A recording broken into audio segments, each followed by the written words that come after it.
بسم اللہ الرحمن الرحیم۔ السلام علیکم ناظرین، شروع کرتے ہیں اللہ تعالیٰ کے پاک نام سے۔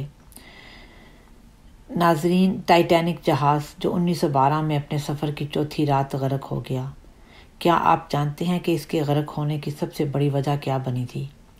اس کی اصل وجہ بہت کم لوگوں کو معلوم ہے، کیونکہ تحقیقات میں اس پہلو کو شامل ہی نہیں کیا گیا۔ وجہ جاننے سے پہلے ہم اس حادثے کی بہت ہی مختصر سی بات کر لیں تو جہاز کا سارا احوال ہمارے ذہن میں آ جائے گا۔ مثلاً اپریل 1912 میں مسافروں سے بھرا یہ جہاز برطانیہ کے ایک شہر ساؤتھ ہیمپٹن سے نیو یارک کے لیے روانہ ہوا، جس میں لگ بھگ 2200 کے قریب مسافر سوار تھے۔ اس وقت کے حساب سے یہ سب سے بڑا مسافر جہاز تھا۔ جب جہاز نے روانگی کا بگل بجایا تو سمندر میں کھڑے بہت سے چھوٹے چھوٹے جہازوں نے اسے سلامی پیش کی۔ اس کی روانگی کا منظر دیکھنے کے لیے شہر سے بسیں چلائی گئیں، کیونکہ برطانیہ کے لوگوں کو اشتہارات کے ذریعے اس جہاز کے متعلق اتنا زیادہ پرجوش کر دیا گیا تھا کہ لوگ جوگ تر جوگ اس کی روانگی دیکھنے کو پہنچے ہوئے تھے۔ مگر اپنے سفر کی 5ویں رات کو ایک اندوہناک خبر زمین تک پہنچی کہ جہاز ایک برفانی تودے سے ٹکرا کر 1.5 گھنٹے کے اندر غرق ہو گیا ہے۔ زندگی بچانے والی کشتیاں مسافروں کے لحاظ سے بہت کم تھیں، اس لیے بڑی مشکل سے 700 سے اوپر مسافر بچائے جا سکے، جن میں زیادہ بچے، عورتیں اور ضعیف لوگ تھے۔ 1500 سے اوپر لوگ جہاز کے اندر ہی ڈوب کر یا عرشے سے سمندر میں چھلانگیں لگاتے ہوئے ختم ہو گئے۔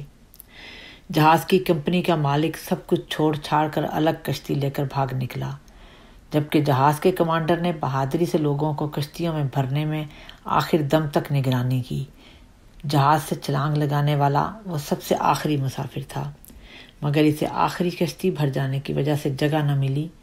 وہ بہادر کپتان کی طرح انہیں خدا حافظ کہتے ہوئے سمندر میں غرق ہو گیا۔ تحقیقات ہوئیں اور بھرپور ہوئیں، رپورٹیں، تبصرے، بحثیں، مذاکرات، افسوس، تعزیتیں۔ برطانیہ کے شہروں، قصبوں، محلوں اور گھروں میں ماتم برپا ہو گیا۔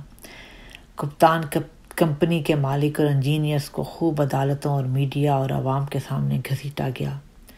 ماہرین دیواروں سے ٹکریں مار مار کر رہ گئے، کبھی ایک پر الزام تو کبھی دوسری پر بہتان، کبھی ایک چیز کی کمی نظر آئی تو کبھی دوسری پوری نہ تھی، مگر آج تک کسی کے پاس کوئی تسلی بخش جواب موجود نہیں ہے اور نہ تھا اور نہ ہی اب تک مل سکا ہے۔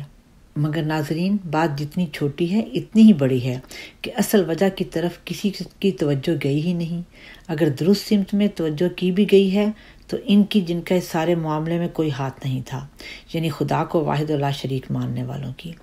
ناظرین، وہ انسانی ہاتھوں سے بنی صنعت جسے تجربہ کرنے سے پہلے ہی لافانی کہہ دیا گیا ہو، نعوذ باللہ، جسے زندہ و جاوید، کبھی تباہ نہ ہونے والا، کبھی نہ ڈوبنے والا کہہ کر اس کے اشتہارات دیے گئے ہوں، اخبارات نے جس کے لیے بڑے بڑے آرٹیکل لکھے ہوں، جس کے لیے بڑے بڑے دعوے کیے گئے ہوں کہ اس جہاز کی ساخت ایسی ہے کہ اگر ایک حصہ خراب یا بیکار ہو جائے تو دوسرے حصوں کو کچھ نہیں ہوگا۔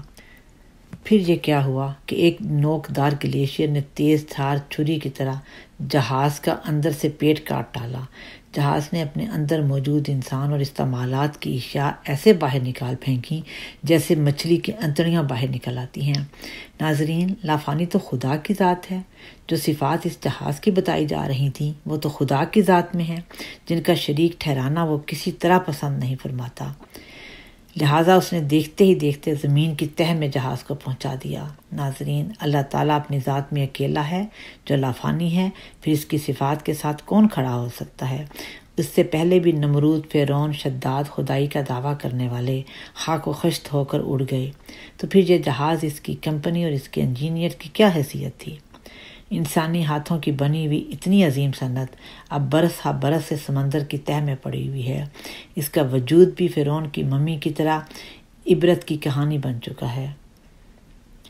واحد ہے، لا شریک ہے اور لا زوال ہے۔ واحد ہے، لا شریک ہے اور لا زوال ہے۔ سب موت کا شکار ہیں، اس کو فنا نہیں۔ اس کے ساتھ ہی ہماری آج کی ویڈیو ختم ہوتی ہے۔ اگر آپ کو ویڈیو پسند آئی ہے تو پلیز اسے لائک کریں، سبسکرائب کریں، شیئر کریں۔ خدا حافظ، جزاک اللہ۔